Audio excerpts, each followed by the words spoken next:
علماء ملت اسلامیہ، نوجوان ساتھیوں، بزرگوں اور دوستوں، عزیز بچوں،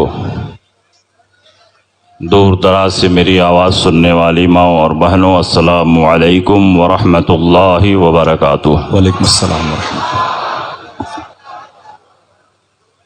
ورحمۃ اللہ۔ الحمد للہ رب العالمین، والصلاة والسلام على سید الانبیاء والمرسلین وعلى آلہ الطیبین الطاہرین واصحابہ الہادین المہدیین، اما بعد، فاعوذ باللہ من الشیطان الرجیم، بسم اللہ الرحمن الرحیم۔ انما يريد الله ليذهب عنكم الرجس اهل البيت ويطهركم تطهيرا۔ اللہ اکبر، سبحان اللہ۔ آمنت بالله، صدق الله مولانا العظیم، وصدق رسوله النبي الامین المکین الکریم،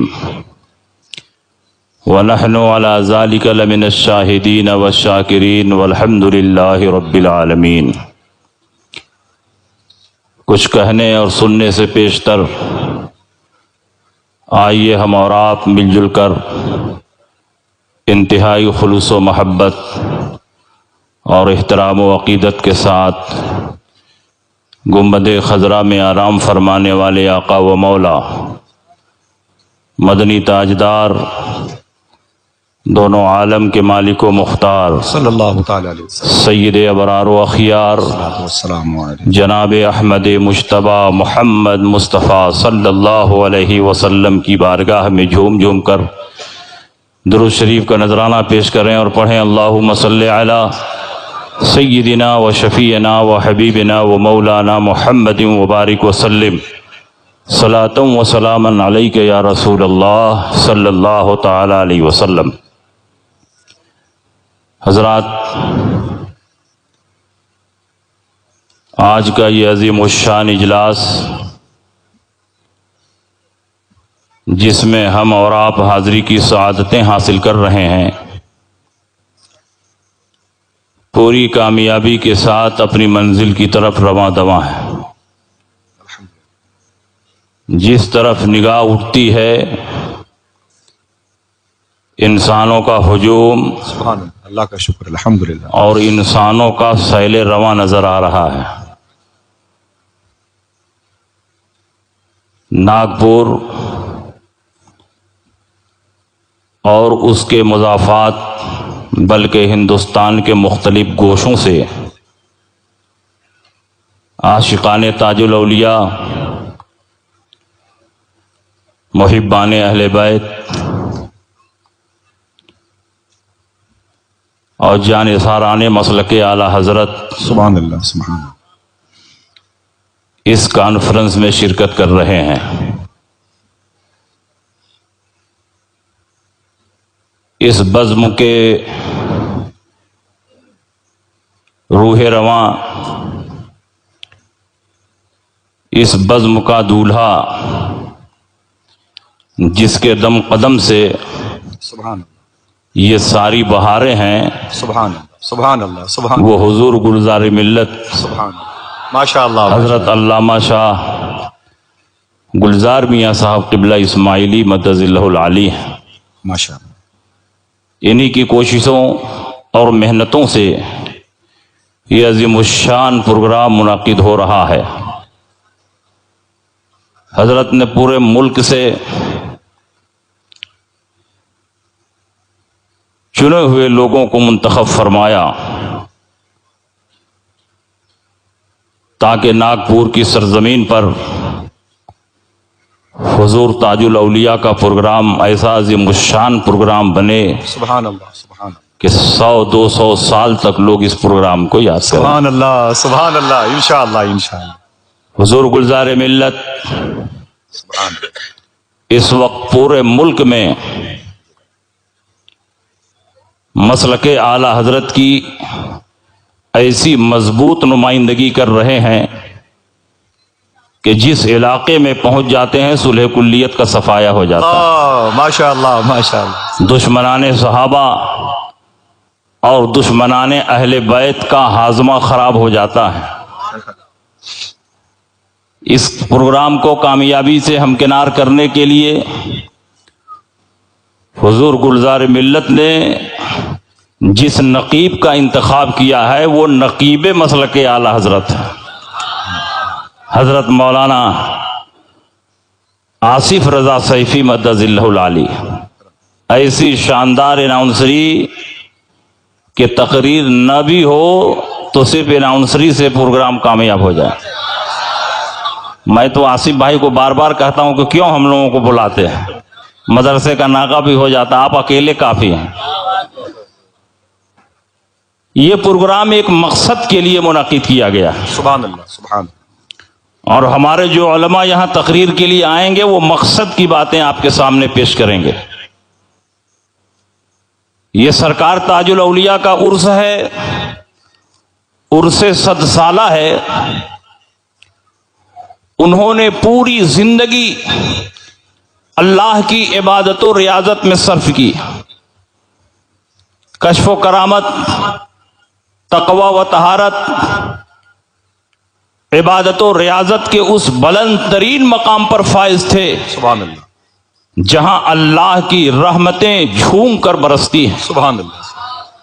ایک ایسی شخصیت جس نے کسب معاش کے لیے فوج کی ملازمت تک اختیار کی، لیکن خارج اوقات میں انہوں نے سید داؤد مکی رحمت اللہ تعالی علیہ کے مزار کا انتخاب فرمایا. سبحان اللہ. راتوں رات بیٹھ کر عبادت و ریاضت، ذکر و فکر، تسبیح و تحلیل میں مصروف رہتے، اور ایک لمبا عرصہ اسی کیفیت میں گزر گیا. اللہ کی رحمت متوجہ ہوئی، ہاتف غیبی نے ندا دی، اے تاج الدین مانگو تم کیا مانگتے ہو. حضور تاج الاولیاء نے دولت نہیں مانگی، شہرت نہیں مانگی، عزت نہیں مانگی، مال و ثروت نہیں مانگی، بلکہ حضور تاج الاولیاء نے فرمایا کہ میں رب سے رب کی رضا مانگتا ہوں. ہائے ہائے ہائے. اس لیے کہ جس سے اللہ راضی ہو جاتا ہے کائنات کی ہر چیز اس کی ہو جاتی ہے. اللہ اکبر اللہ اکبر. حضور تاج الاولیاء کو اللہ نے وہ مقام، وہ عظمت عطا فرمائی. سبحان اللہ. کتنی حکومتیں آئی چلی گئیں، ہائے ہائے. کتنے منسٹر آئے ختم ہو گئے، کتنی حکومتیں بنی بگڑ گئیں، لیکن ناگپور کی سرزمین پر جس شہنشاہ کی حکومت 100 سال پہلے قائم ہوئی تھی، اللہ. آج بھی اس کی حکومت قائم ہے. اور دنیا داروں کی حکومت صرف جسموں پر ہوتی ہے، ہائے ہائے. لیکن حضور تاج الاولیاء کی حکومت جسموں پر نہیں بلکہ ہمارے دلوں پر. اللہ اکبر. سبحان اللہ سبحان اللہ. اور یہ وہ حکومت ہے کہ صبح قیامت تک باقی رہے گی. سبحان اللہ سبحان اللہ. روحانیت کا وہ عظیم الشان شاہکار ہائے ہائے ہائے ہائے. جس نے اپنی عبادت و ریاضت اور اپنی خاموش تبلیغ کے ذریعے نعرہ تکبیر، نعرہ رسالت، فیضان حضور تاج الاولیاء. سبحان اللہ سبحان اللہ. ماشاء اللہ اس اسٹیج پر قادری ابن قادری ابن قادری ابن قادری ارے واہ واہ واہ. 21 پشتوں تک گنتے چلے جاؤ گے سب قادری. ہائے. حضور تاج الاولیاء علیہ رحمت و رضوان نے ناگپور کی سرزمین پر دین و سنیت کا جو کام کیا ہے، روحانیت کے جو چراغ جلائے ہیں، آج اسی کی روشنی سے ناگپور والوں کے ایمان میں روشنی پہنچ رہی ہے. اور جب تک تم ان کی چوکھٹ سے اپنا رشتہ مضبوط رکھو گے تمہارا ایمان جگمگاتا رہے. سبحان اللہ سبحان اللہ. حضور گلزار ملت کو خاص فیض ملا ہے اس بارگاہ. بے شک بے شک. سبحان اللہ. واہ واہ واہ. اس کم عمری میں الحمدللہ. ہندوستان کے طول و عرض میں یا شیخ. جتنی تیزی کے ساتھ مسلک اعلی حضرت کی تبلیغ و اشاعت میں یہ آگے بڑھ رہے ہیں، سادات کے گھرانوں میں کوئی اور مجھے نظر نہیں آتا۔ اللہ اکبر اللہ اکبر اللہ اکبر اللہ اکبر۔ میں نے جس آیت کریمہ کی تلاوت کی اس آیت کی روشنی میں فضائل اہل بیت اور مسلک اعلی حضرت کو بیان کرنے کی کوشش کروں گا۔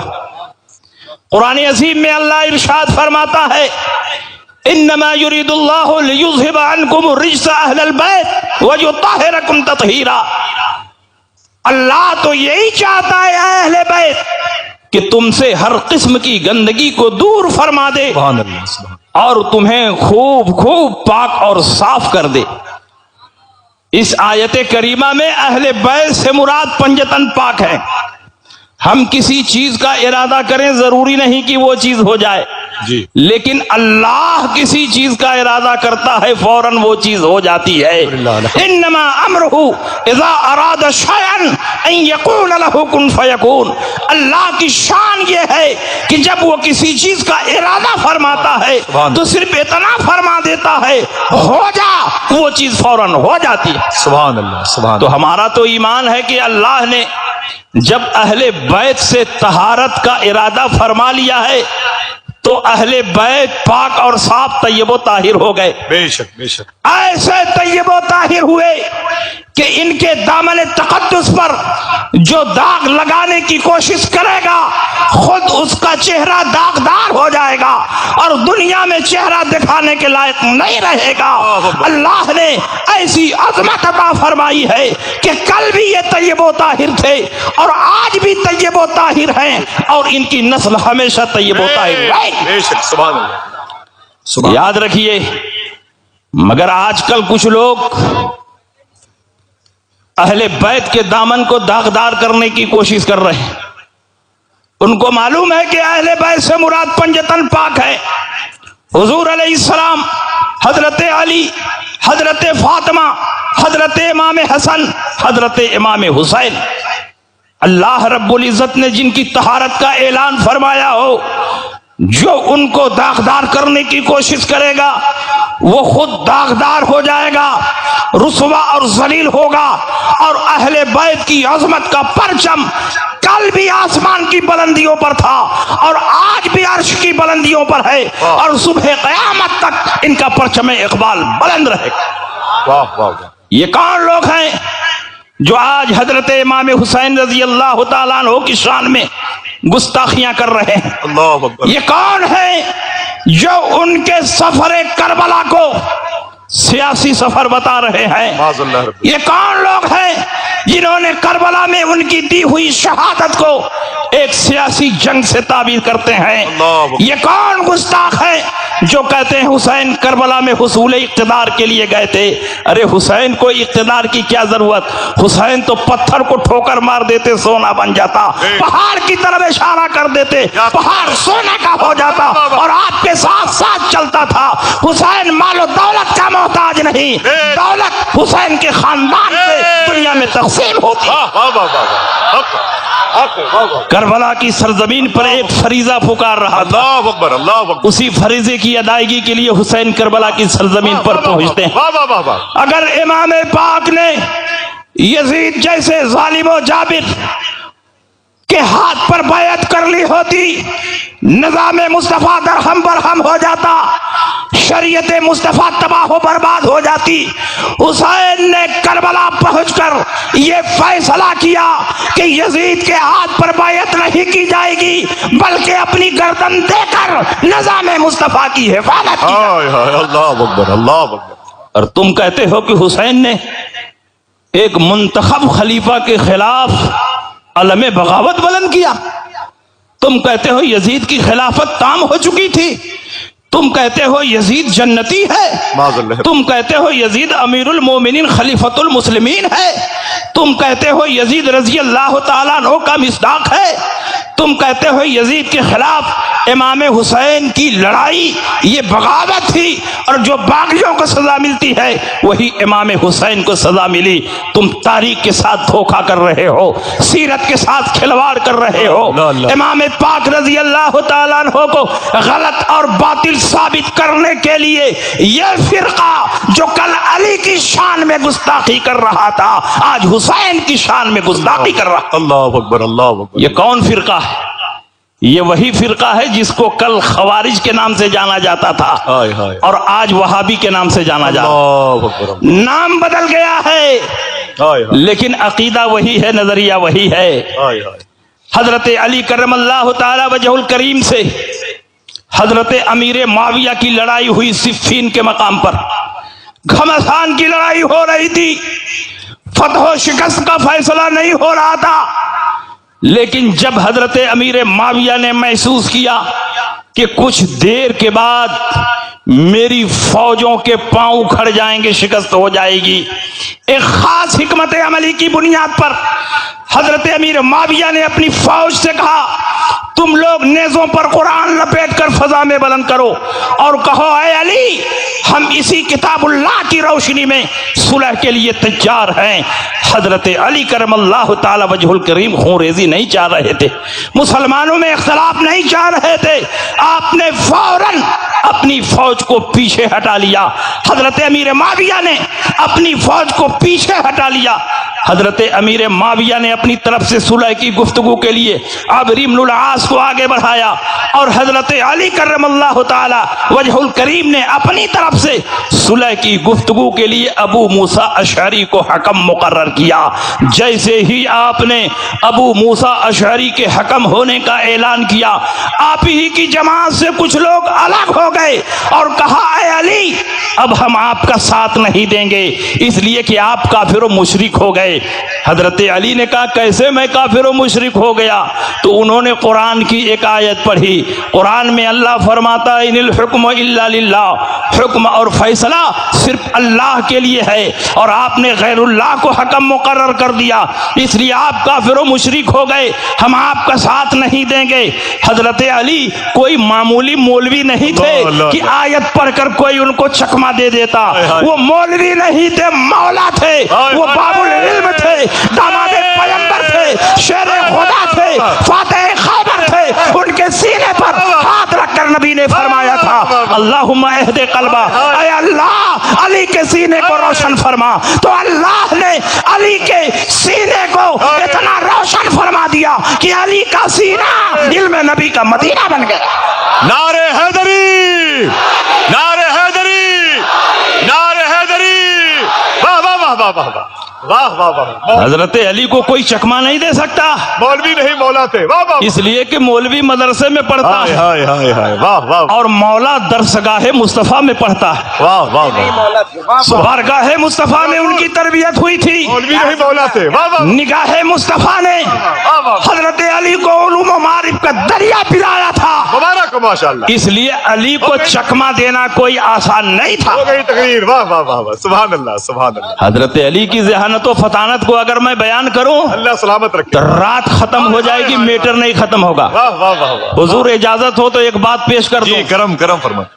جب کسی مفتی کے سامنے وراثت کا مسئلہ آتا ہے تو سب سے پہلے مرنے والے کے وارثین کا نام لکھ کر دیا جاتا ہے، جی تب وہ مفتی بتا پاتا ہے کہ کس کی موجودگی میں کس کو کتنا ملے گا۔ بیٹی ہے، سبحان اللہ، بیوی ہے، واہ، ماں ہے، فلاں ہے، فلاں ہے، جب تک یہ رشتے لکھ کر نہ دیے جائے دنیا کا کوئی مفتی جواب نہیں دے پائے گا کس کو کتنا حصہ ملنا چاہیے۔ لیکن کائنات میں ایک مفتی ایسا ہے کہ اس کے سامنے رشتہ نہیں بتایا جا رہا ہے اور وہ پہلے ہی بتا دے رہا ہے کہ اس کا حصہ اتنا ہے، اس کا حصہ اتنا ہے، اس کا حصہ اتنا ہے۔ ہائے ہائے ہائے، واہ واہ واہ واہ واہ، حضرت علی گھوڑے پر سوار ہو رہے تھے۔ حضرت علی کو یوں ہی نہیں باب العلم کہا جاتا، باب العلم کہنے کی ایک وجہ سنو۔ جی اللہ کے نبی چاہتے تو حضرت علی کو بحر العلوم کہہ دیتے، جی جی جی، سارے علوم کا سمندر، مگر اللہ کے نبی نے بحر العلوم نہیں کہا، جی مدینۃ العلم کہا، اس لیے کہ سمندر میں ضرورت کی ہر چیز نہیں ملتی ہے اور شہر میں ضرورت کی ہر چیز ملتی ہے۔ ریاضی کا مسئلہ ہو علی کی بارگاہ میں آؤ، فلسفے کا مسئلہ ہو علی کی بارگاہ میں آؤ، سائنس کا مسئلہ ہو علی کی بارگاہ میں آؤ، طبیعیات کا معاملہ ہو علی کی بارگاہ میں آؤ، معاشیات کا مسئلہ ہو علی کی بارگاہ میں آؤ، فقہیات کا مسئلہ ہو علی کی بارگاہ میں آؤ، حدیث کا مسئلہ ہو علی کی بارگاہ میں آؤ، اسماء رجال کا مسئلہ ہو علی کی بارگاہ میں آؤ، اس لیے کہ علی شہر ہے اور شہر میں ضرورت کی ہر چیز ملتی ہے۔ کیا بات ہے!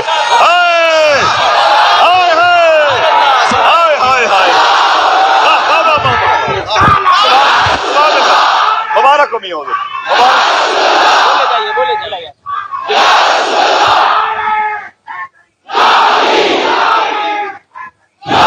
بولو شان علی، یان علی، جان علی، جان علی، یا حسین، یا حسین، یا حسین، مسلک اعلی حضرت، مسلک اعلی حضرت، فیضان سرکار تاج الاولیاء، عرس سرکار تاج الاولیاء، بستی بستی قریہ قریہ، علماء اہل سنت۔ ارے واہ، زندہ باد زندہ باد، سبحان اللہ۔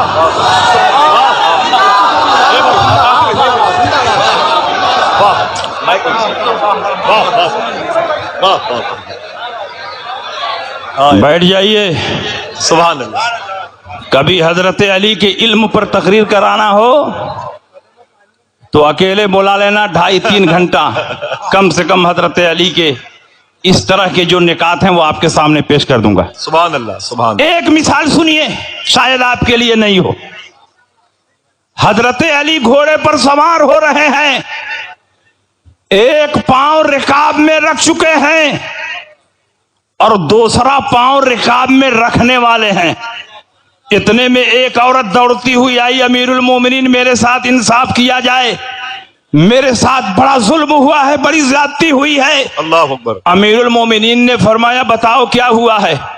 کہا میرا بھائی مرا، 600 دینار چھوڑ کر مرا اللہ، اور مجھے صرف 1 دینار ملا ہے، میرے ساتھ بڑی زیادتی ہوئی ہے، اس لیے انصاف کیا جائے۔ اس نے رشتے نہیں بتائے، وارثین نہیں بتائے، جی جی ان کی تعداد نہیں بتائی، ہاں۔ صرف اتنا کہا میرا بھائی مرا، جی 600 دینار چھوڑے اور صرف 1 دینار مجھ کو دیا گیا ہے۔